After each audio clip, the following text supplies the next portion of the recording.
Hi friends, sorry for the delay in uploading of newspaper analysis videos.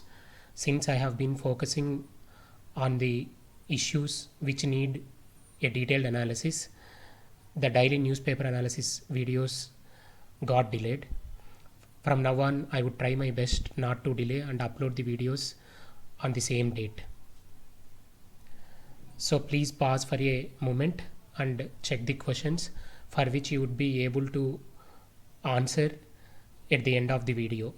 Though not in entirety, at least you will get a good amount of points and good amount of the material to prepare your answers at the end of the discussion.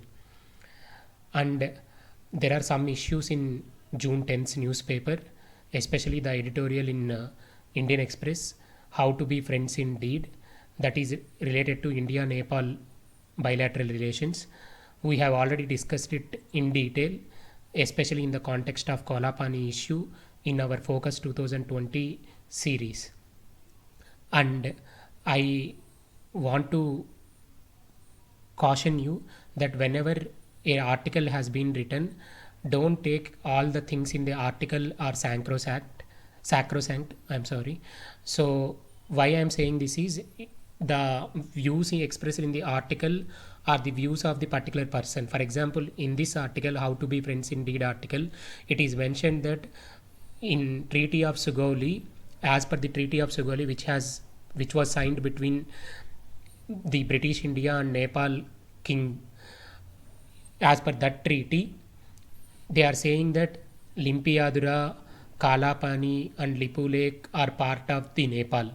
They are quoting Treaty of Sugauli as if it is directly mentioned in the Treaty of Sugauli. It was not directly mentioned in the Treaty of Sugauli.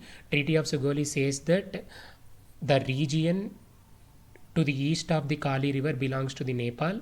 The region to the west of the Kali River belongs to India. That was what treaty about. But in this article, the author has mentioned in the initial paragraphs that already Kalapani, Limpiadura, and Lipulek are as part of Nepal. So that is why I'm emphasizing on the point that don't take the views of the article writers as sacrosanct. Those are the views of them. Sometimes they may quote some wrong thing, or though not intentionally but out of the context. For example, this particular person is the advisor to the Nepal government, so probably his interpretation of Treaty of Sugauli is that, but it is not factually right. That is what I wanted to tell you. And dark web related news are frequently coming up in the news. So on June 10th, there was one more article related to a defense PSU related employees' email IDs have been hacked, and those unrelated data has been kept on the dark web. So I have already discussed in detail about dark web in June 2nd newspaper analysis video. The timestamp is 19 minutes 53 seconds. Please go through that, okay? So the first article today we are focusing on is the pincer provocations. And one more point I would like to tell you is, whenever you are reading an editorial, please see the statement below the main headline of the editorial. Why I am saying this is that one statement below the headline gives you the theme of the entire article, the main proposition of the article, the central theme of the article. If you understand that, or if you remember that statement and then read the article, then your understanding will get enhanced, because now the author is already making clear that his point is this. So whatever he writes in the article mostly will be in line with the proposition on the central theme of the article. So you will be able to appreciate and understand the article well, okay? In this article, the statement says India should not conflate the various threats to its security in the Kashmir Ladakh region. So first you should understand what is conflate the various threats. The word conflate means merging two things into one. So in this context, the author is saying that India should not club the threat from the China, threat from the Pakistan into one, because both are related to Kashmir Ladakh region or in the greater Kashmir region. So he is cautioning that India should not do that. So now his article will go in the lines of putting forward his arguments to substantiate this stand. Okay, so I will tell you in the end what are the arguments, so that you will be on page with the article writer. But we have to understand the and learn from the article as such it is relevant for our exam. So first I am telling you the context for this article. So recently you know that Pakistan and China have stepped up their activity in the Kashmir region, and China has China's aggression you have seen in Galwan Valley, Pyongyang Solo Lake, Demchok and Nakula region. So in this context, how India has to respond, that it is in that context the article has been written. So the author opines that why Pakistan stepped up activity in Kashmir region and similarly China is the probable reasons. He thinks that recently our external affairs minister Mr. Jaishankar has said that India expects to have a physical jurisdiction over POK one day. That means you know that Pakistan occupied Kashmir. So this region is the Pakistan occupied Kashmir. So currently, though Kashmir, we claim that entire Kashmir is part of India, but currently this region, Pakistan occupied Kashmir, is under the control of Pakistan. So when our external affairs minister said that India expects to have physical jurisdiction, means one day we don't want it to be Pakistan occupied. We want this Kashmir to be integral part of India. That is what Mr. Jaishankar has said. So the second point, you know that now Jammu and Kashmir, the erstwhile Jammu and Kashmir state has been divided into Jammu, Kashmir and Ladakh. So like union territories. So now we have divided Ladakh from Jammu and Kashmir. That means we have to distinguish Ladakh from Jammu and Kashmir. Why we have done, there is a reason for that. I would come to that. So this is the new political map released by India in November. You can see that earlier the entire region was marked as Jammu and Kashmir in our India's maps, but now it is very clear that I have taken this image from PIB. It is very clear that they have distinguished Ladakh from Jammu and Kashmir. Now this entire Ladakh is an union territory. So now if you see this Aksai Chin region, which is a disputed region between India and China, now we can say that China is claiming a territory which is supposed to be part of Ladakh. So by distinguishing an issue on these grounds, so that India's efforts will be focused and it will reduce the confusion in handling the crisis, in handling any threat from China or Pakistan. We can isolate China, we can isolate Pakistan based on the region related issues. So here we are on the Ladakh front with respect to Aksai Chin, we will be worried about China, not about Pakistan.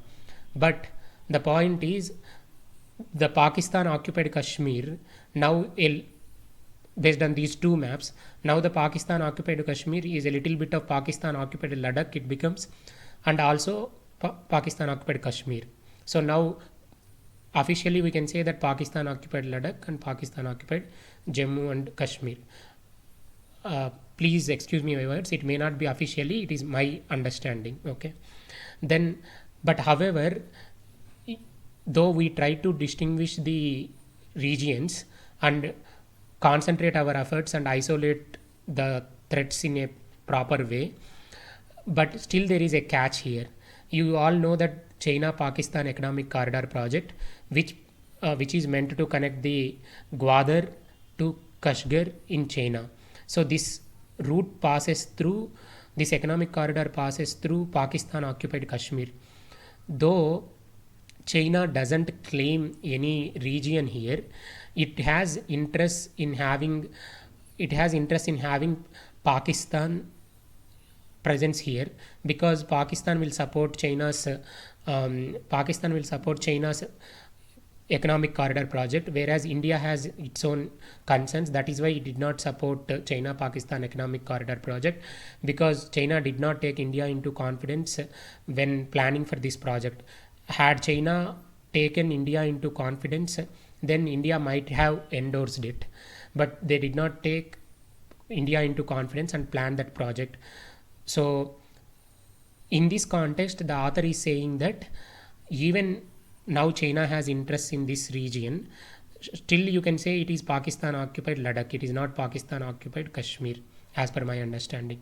So now in this way you can isolate, I mean you can distinguish the threat from China and you can distinguish the threat from Pakistan. So the point here is, currently it may appear that there is overlapping interest. Of course there is a overlapping interest, but the point is, what is the principle behind that interest is what differentiates China from Pakistan. For example, the perception of China with respect to stepping up the activity and aggression at LAC region is, it sees that dispute as a territorial dispute, and it thinks that having domination over that region will give a strategically advantageous position to China. So it is more related to territorial dispute and strategic ramifications. Because of this, China wants to have domination over that region. Okay. Whereas Pakistan's perception is, when it is, though it is a territorial dispute, but the principle behind the territorial dispute is ideological conflict. That what is that ideological conflict? It is a Islam dominated region, so it should be part of the Pakistan. So it is ideological conflict and unfinished business of partition. That is how Pakistan sees it. So the author is saying that the intent of the Pakistan is different from the intent of the China. So when you are able to distinguish this intent of both the nations, then you can craft a better response. Otherwise, if you club both of them into one thing and try to adapt a combined strategy and tactics, it may not work, as per the author. Okay, so the response of the India, overlapping interests. How should be the response of India? Overlapping interests, but objectives are different for both Pakistan and China. So whatever I told, I have mentioned it here in slides. Okay, then I am going to the second topic, which is related to disaster relief emergency related issue. It comes under GS3, disaster and disaster management, and GS2, transparency and accountability in the governance, and also initiatives for the vulnerable sections of the people. Okay, fine. Now PM Cares Fund, you all know that it has been established for the objective of citizen assistance and relief in emergency situations. Okay, that is the main intent of this fund. But you would have studied or you would have come across the news that there is a certain amount of criticism surrounding this fund. What is that criticism? The first point is, why another new body? There are already PM National Relief Fund, National Disaster Relief Funds, and separately for each state there are CM Relief Funds. So why is there need for another new body? This is one criticism. Second thing, already Prime Minister National Relief Fund has the unused corpus of around 3,800 crores. So why can't the government use the same amount for helping the COVID-19 related initiatives and supporting the migrant laborers? Third point is, the PM Cares Fund membership is like, it is headed by Prime Minister of India, and Defense Minister, Finance Minister and Home Affairs Minister are the members of it. So it shows that all members are from only one political party, and President is not part of this fund. So it appears that this the fund is of one political party. It is one political party, so it is non-representative. Whereas PM National Relief Fund has President as its member, and Indian National Congress President is also member of it. So it is more representative compared to PM Cares Fund. The fourth point is it is reported in the news media that the salaries have been, one day salary has been debited into this fund without taking the cognizance, without taking the consent of the employees, both from public and private sector. But some people say we have taken consent, but we, if people who doesn't want to donate, we wanted them to give in writing. But but who would come forward to give the objection in writing? That may create some stigma for them among all the others, because others might see this person as hostile or against the government. So they cannot willingly come forward and say no. It should be other way around as per the experts. Okay, that means people who voluntarily come forward and donate, let them donate, and who don't want to donate, they will keep quiet. They need not give any objection notice and others. Okay, that is the main criticism.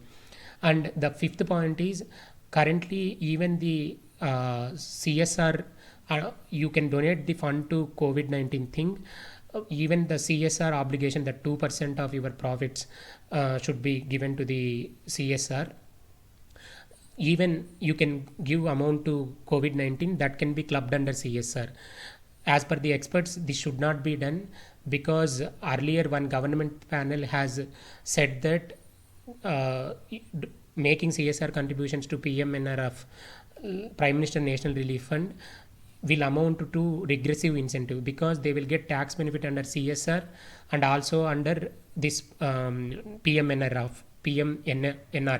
So 2 times they may get the tax exemption. That is a kind of regressive incentive. What is regressive?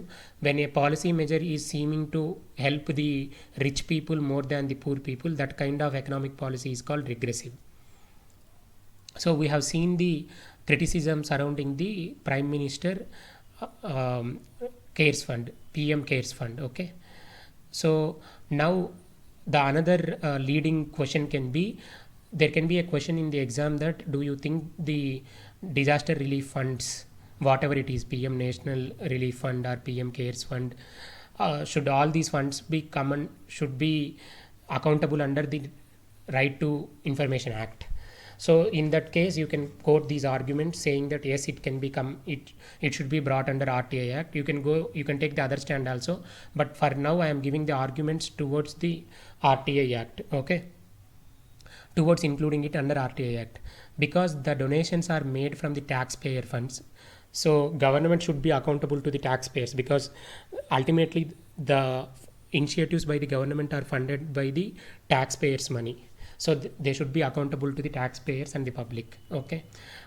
Second thing, there is a you have just seen that there is a scope for crony capitalism, because now under corporate social responsibility, when you don't when you are not able to see what is happening with respect to those funds under RTI Act, then there is a scope for crony capitalism. Okay, because you are allowing them to fund the government schemes. In return, you may give them some concessions in the contract. So it might happen. So there is a scope for doubt. Okay, then now even foreign donations are also accepted. Earlier foreign donations were not accepted. You might recollect that during Kerala floods and Kerala disasters, when the governments from the Middle East tried to help us, and the other developed countries, when they wanted to help, the existing government did not accept it as a principle, but now they are allowing it also. So it is appeared a kind of policy shift, and here also there is there are concerns of national security, and again funding the politicians, and all those issues can come into picture. Already I have discussed that no, it is non-representative. When it is non-representative, when all the members are, for example, you can quote this point and quote example as PM Cares Fund. In PM Cares Fund, there is no proper representation, so there is a possibility for misuse. Okay, now we have discussed 2-3 topics. Then now I am proceeding to the reverse migration. This is related to many articles which are coming in the newspapers, and also especially the these points mainly collected from the Live Mint article. Okay, you all know what is the migration. Before we are going to see what is the reverse migration. You all know roughly what is migration, because when the surplus labor from the agriculture, whom we call surplus labor, because when there is more underemployment in agriculture, for example, if you want to produce some work, two people are sufficient instead, but you are employing five people to get the same work done. So that means there is less productivity. So such kind of employment is called underemployment. So because when there is underemployment, such people are called surplus labor. So those surplus labor people will move to the productive areas in the urban regions. Such kind of migration is called normal migration. That kind of movement from villages to urban areas is called migration. Okay, whereas reverse migration is exactly reverse of that people moving from cities and towns to villages. What are the main reasons for reverse migration? In the present COVID-19 context, it is mainly pandemic induced economic slowdown, because of which migrant laborers could not find the employment. Also, they don't have any social security to tide over the crisis to exist wherever they are currently. So that is why they are moving to the villages. Not only that, there are limitations in relief measures adopted by the union and state governments. They acted very late, and even the measures are not so effective, though, because government has resource constraints and other policy related issues. Also, these are the primary reasons. Whatever I have quoted till now, those three reasons are primary reasons, but the fourth and fifth reasons are secondary reasons. So when you're writing in the examination, you should prioritize your points, because reunion with the family in times of crisis, place of origin related sentiments, these are secondary reasons. These are not the exact reasons for the reverse migration. So they should come in the end, not in the first. Then what are the consequences? These consequences are mainly in the context of before COVID-19 gets controlled. That means before we invent a vaccine or we come up with a method where we can completely wipe out this COVID-19 thing, or at least we can be confident that if I get affected by COVID-19, I will definitely not die. So if you have that confidence, till that thing I am calling as pre-control. So in this scenario, labor shortage will continue to persist in urban industries, because the COVID-19 threat will be there. So whomsoever people have moved to villages, they will not come back because of COVID-19 thing. So labor shortage in urban industries is going to be a thing. Especially construction industry is getting affected now, as per the reports in the newspapers. Then since there is a labor shortage, the economic recovery will be slow. If the economic recovery is slow, there will be more unemployment. If there is more unemployment, then there is a possibility of the people get frustrated, that may lead to crimes and burglaries. So that may affect the social stability. The divide between the rich and poor, those may come into very glaring light. So they can affect the social fabric and social stability. National productivity levels will come down, because many of the people are going to be in rural areas. That means earlier they were working in a productive employment areas. Now all of them are going to work in agriculture, where that much labor is not required. So national productivity levels will come down. Health crisis in home states, which are already struggling with the overburdened economy. For example, UP and Bihar, already they are hard pressed for the resources, and now 5 million people, both UP and Bihar together, 5 million people have come into the states, Bihar and UP put together. So you have to handle so many people's needs. So all this will affect the state's way of handling the things. So these are the consequences. You can add much more consequences. I have provided only a few things here. Okay. Similar related article is there in the Hindu paper on June 10th, that is being vocal on the right local. Recently, our Prime Minister has called upon the Indians should be vocal about the local. Okay. But this author says that if you see here, India has the capacity to refocus on the right choice. It only has to agree on the vision. So as per this author, we have to be vocal about right local. So what is right local as per the author is, we have to create demand in the international market for our Indian goods in a way that they are loved by the people, not out of charity or not because they are cheap. So for example, if you take Indian software services industries and Indian pharmaceuticals are valued, so we should develop same competencies in other industries also. That is what the way to be vocal about the right local. What is then the wrong local is? The wrong local is supporting Indian goods through tariffs, quotas and procurement policy restrictions. That is not a sustainable long term way. If you do like that, then it would lead to mediocrity, isolation, poverty and vulnerability to future pandemics. Because if you promote just by forcible measures, not improving the competencies, then what happens is you can possibly create demand only in the Indian region. But when a pandemic strikes again, when people are slipped into poverty or when people don't have employment, then there will not be any demand from the local Indians. So in that way, how will you promote, how will you generate the income, how will you get demand for your goods? So it will happen only if you have demand even from the other countries. How can you generate demand from the other countries? By making your products very competent and valuable. So that is the right way to be the local. Thank you. Please like, share and subscribe to my channel.